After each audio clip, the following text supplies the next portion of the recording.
kur man tiksliau, žiūrėt, šitą galvoju. Kur, kodėl aš sutikau.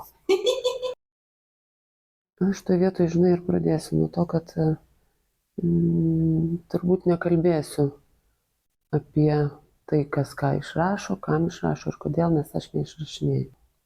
Nors man asmeniškai labai gaila ir pačiai kyla klausimų, kodėl. Tai per daug nenorėčiau lysti į tą sferą, kuri nėra mano. Bet kartu labai nerimauju ir labai baisiuosi stebėdama tai, kas vyksta.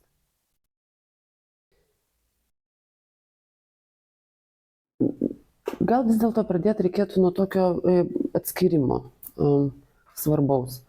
Yra situacijų, ligų, aplinkybių, sunkumų gyvenimiškų, kuomet vaistai yra reikalingi. Toje antroje pusėje šito švytuoklės randasi ta priklausomybė nuo vaistų ir piktnaudžiavimas psichotropiniais vaistais. Ir mano matymu, mano pajautimu, tiek kiek aš susiduriu su žmonėm, kurie, tarkim, nepanašu, kad jie turi ar diagnozę kažkokią tai rimtą ligą, bet vis dėlto bando gyvenimą pasilengvinti, pasiminkštinti, kažko išvengti, jaustis patogiau, gyventi gražiau, linksmiau. Tai taip, galima sakyti, kad jie tų vaistų pagalba to pasiekia pirmą ar antrą kartą. Bet tai turi kainą. Kažkaip svarstau, kad jeigu vaistas, psichotropinis vaistas žmogų labiau įgalina, pavyzdžiui, kažkokios ūmios psichozės būsenoj, apie kurią vėlgi kalbu, ne kaip medikas. Tai galbūt jis gali įgalinti tą žmogų, nepadaryti kažkokių drastiškų sveikatai ir gyvybei pavojingų dalykų, savo ar kito žmogaus sveikatai ir gyvybei. Man atrodo, kad jisai gali padėti momentiškai. Bet kliuviniu jisai tampa tada, kai nugalina mane kaip žmogų ir tarsi sukuria iliuziją, kad išsisprendė tie mano sunkumai, tos mano problemos. Ir tokiu atveju vaistas tarsi, tas medikamentas, jisai padaro už mane tai, ko aš pats nenoriu arba manau, kad negaliu padaryti. Man atrodo, šita vieta ir yra pavojingiausia, ta meškos paslauga tokia. Ypač jeigu kalbėtumėm apie priklausomus žmonės, linkusius į priklausomybę žmonės. Priklausomam žmogui, kuris vis ieško, kaip čia dar, kokių įrankių ir kokią priemonę pakeisti būseną. Būseną, kurios aš nenoriu su jie būti. Kartais tos būsenos būna labai nepakeliamos. Atrodo kaip nepakeliamos, labai sunkios, jas sunku ištverti, suprasti.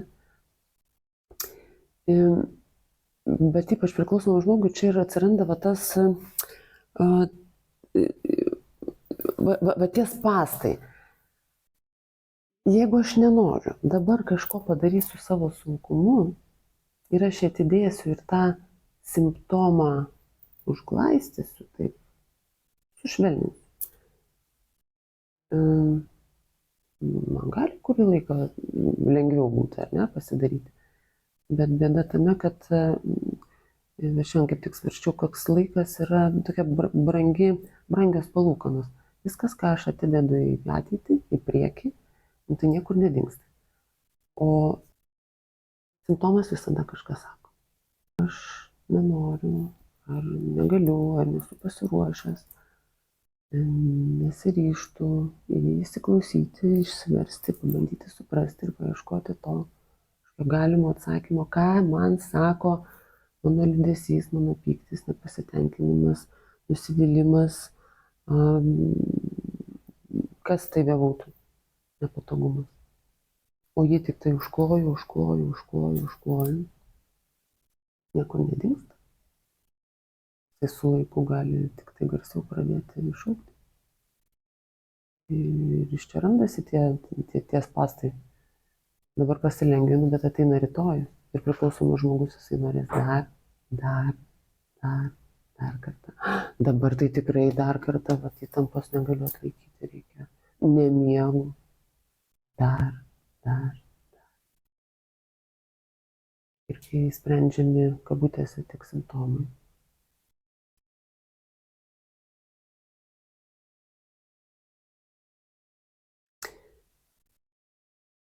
Tai atidedami ateičiai.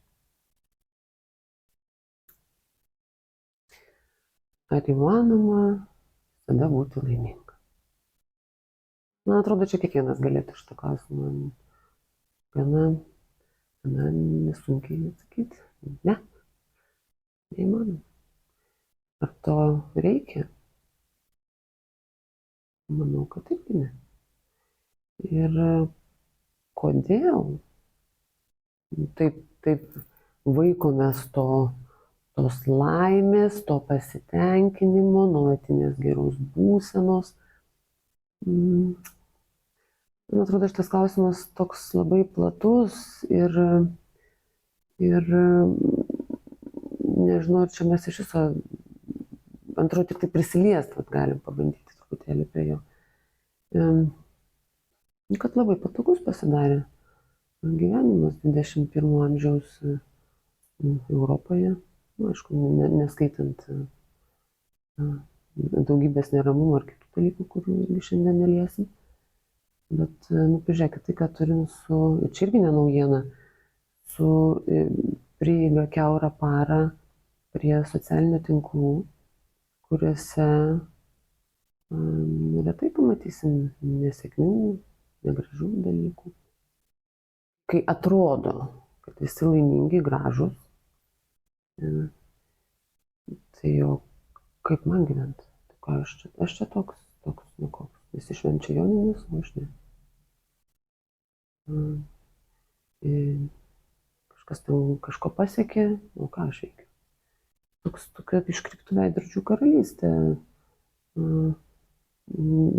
Stebėti tik tai čia nesenai irgi gerą tokį podcastą klausiau, kaip tik apie reklamą neužsimsim, bet tik apie socialinius tinklus ir kaip aš save reprezentuoju. Tai aš čia tik tai šitą socialinių tinklų paliečiu truputėlį tą temą, bet gerai, aš svarstau, nereikia joti į karą, nereikia laukuose gimdyti vaiko ten 7 be medicininės priežiūros. Daugybė dalykų yra pasidarę patogiau, nereikia išeiti iš namų, kad nusipirkčiau suknelę, maisto ar dar kažko.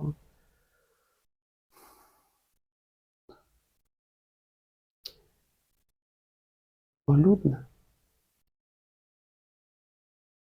Ko tu sako apie mirtį galvoji tik daug? Kodėl tu toks nelaimingas? Ko to trūksta? Kam ko? Kažkas naktį nemiega, atsitiko kažkas žmogui, bet nemiga užėjo. Ar mane gyvenimas slegia, ar aš pasiklydau kažkur, ar mano organizme kažkokie pokyčiai vyksta. Taip sakant, ar tai kažkokie organiniai pokyčiai, ar tarkim nemiga rezultatas mano užgyvento gyvenimo. Ir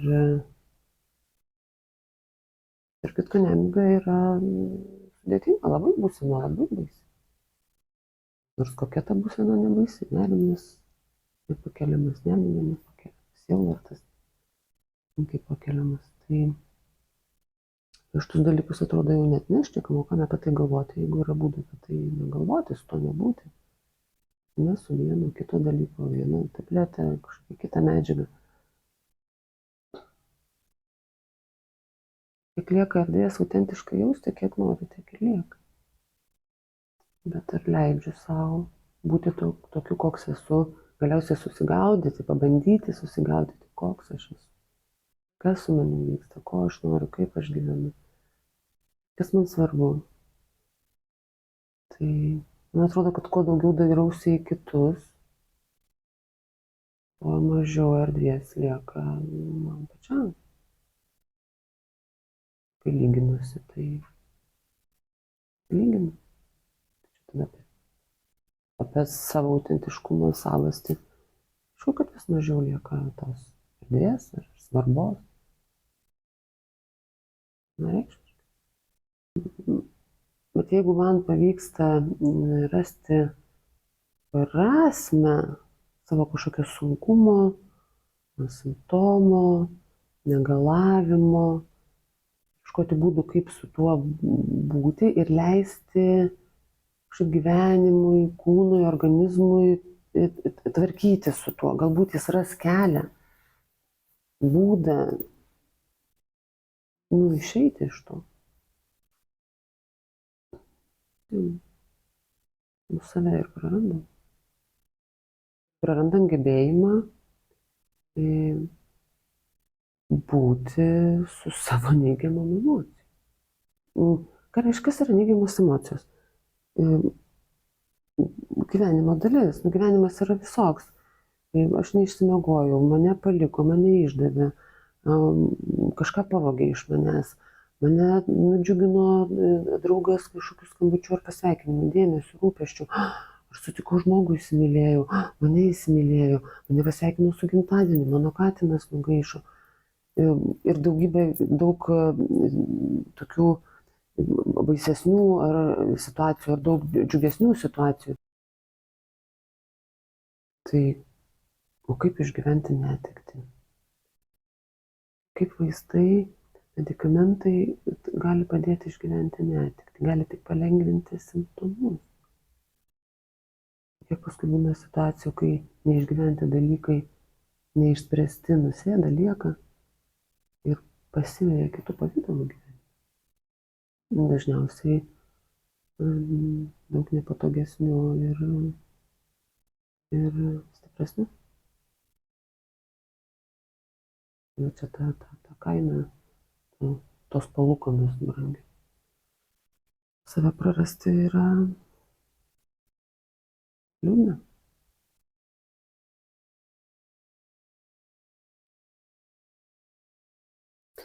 Jeigu nėra rimtos diagnozės, priklausomybė jau yra rimta diagnozė. Bet visgi, jeigu nėra kažkokios kitos rimtos diagnozės, tai jausmai visada kažkur tai kviečia. Aš vis galvoju, kai nebuvo medikamentų, nors buvo kitokių priemonių. Morfijus, gamta pilna yra įvairiausių medžiagų, kuriam ten galima patirti nuo lengvo apsvaigimo ar būsenos pakeitimo iki labai, labai rimtų transformacijų. Tai yra ne chemija, tai yra tai, ką galima rasti gamtoje įvairiose pasaulio vietose.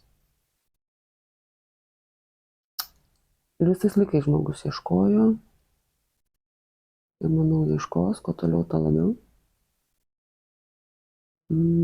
būdų pasilengvinti, pasigerinti. Bet pasikartosiu, kam ir ar verta simptomą ignoruoti, užglaistyti, pakišti po kilimu, nepabandžius suprasti, apie ką jisai kalba man, apie mano gyvenimą. Išgyvenimą. Laikas. Jeigu žmogus, tarkim, 10 ar 20 metų vartoja, per tą patirtį, per tą laiką prikaupė tokią gerą krūvą įpročių, kaip gyventi neblaiviai. Ir atėjo laikas ačiū Dievui.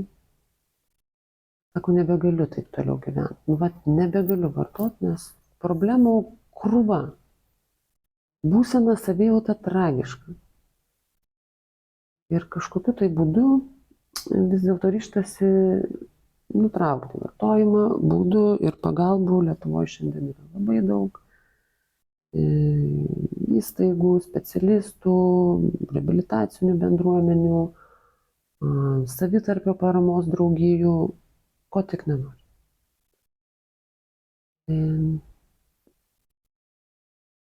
Tai po tų dešimtmečių, patraukus visas tas medžiagas, visų pirma, nu, turi žmogus praeiti kažkokią tai tą valymosi ir abstinencijos laikotarpį, kuris ten kartais be specialistų jis sunkiai įmanomas apskritai.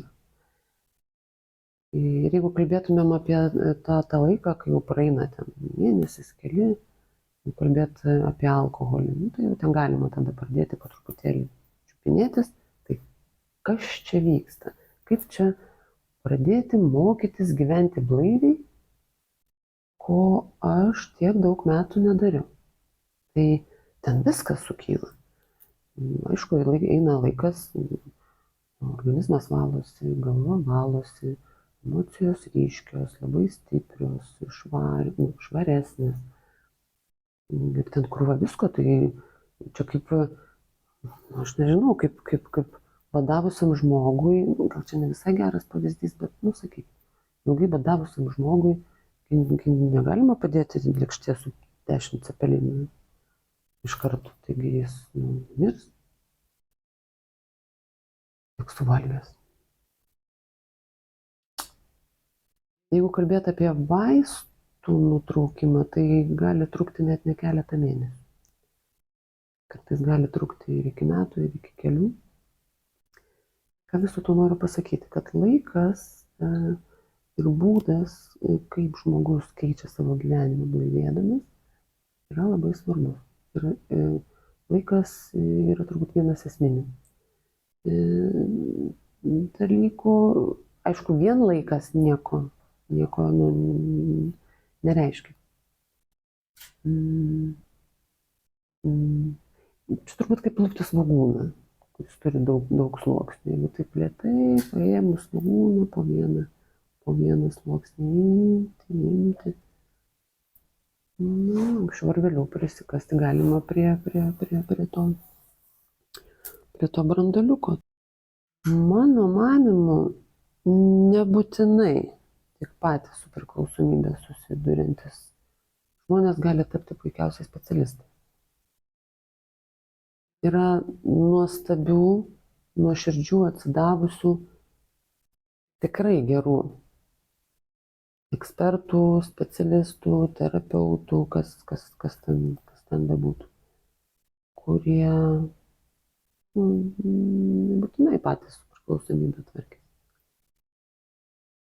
Bet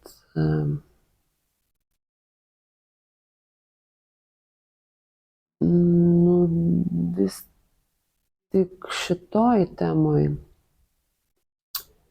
priklausomybės srity, manau, kad išgyvenęs ir įveikęs žmogus gali tapti tikrai gerų pagalbininkų kitam. Tai gali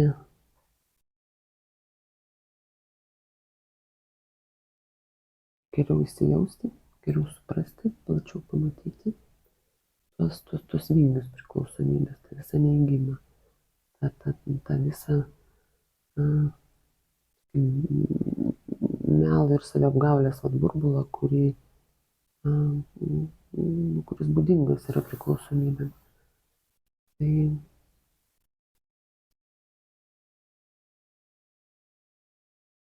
patirtis čia tikrai gali būti. Eiti per gyvenimo brūzgynus, braižau kojas, prikimba erkių, įlipu į balą kokią, sušlampu batus.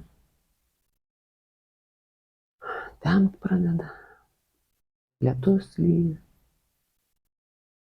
Mešką galima sutikti, dabar pasirodo tas brūzgynas. Galima pamatyti daug gražių dalykų, kurių brūzgynuose nepamatysiu. Ir įdomu, ir baisu. Tai čia atrodo tai, apie ką ir kalbam šiandien.